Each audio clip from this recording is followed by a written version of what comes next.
అమ్మవారి పూజ చాలా చక్కగా చాలా అద్భుతంగా చేసుకున్నాను. చిన్న ప్లేస్ లో దుర్గమ్మ ఎలా ఉందో చూపిస్తాను రండి.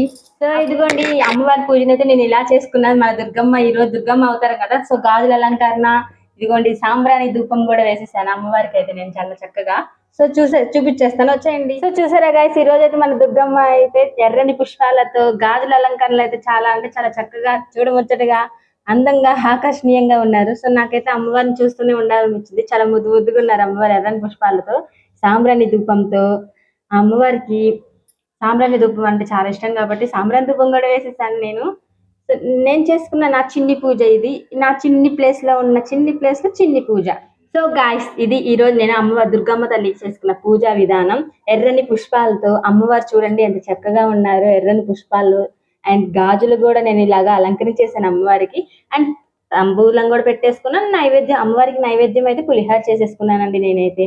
సో సాంబ్రాణి ధూపం కూడా వేసేసాను. అమ్మవారికి ఎంతో ప్రీతికరమైనది కదా సాంబ్రాణి కూడా. సో ఇలాగ మా దుర్గమ్మ పూజ అయితే నేను ఇంత చిన్న ప్లేస్ లో ఇంత చిన్నగా ముద్దుగా చేసేసుకున్నాను పూజను అయితే నేను.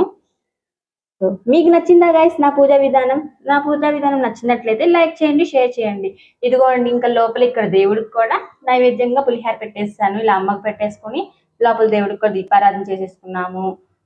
సో ఇక్కడ అమ్మవారికి అయితే నేను పాలు నైవేద్యంగా పెట్టేసేసాను. ఇంకా పైన లక్ష్మీదేవి, మహాలక్ష్మీదేవి తల్లి చూడండి ఎంత చక్కని తల్లి, బంగారు ఎలుగు తల్లి, చాలా ముద్దుగా ఉన్నారు కదా. సో ఈ రోజు అయితే నాకు నా పూజ విధానం అయితే చాలా నచ్చిందండి.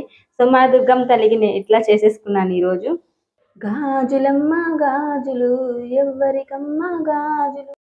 సో గైస్, ఇదండి ఈ రోజు నా పూజా విధానం అయితే. సో మీకు నచ్చింది అనుకుంటున్నా. నచ్చితే ఒక లైక్, ఒక షేర్, సబ్స్క్రైబ్ చేసేసుకోండి. అంతే వెళ్ళిపోకండి.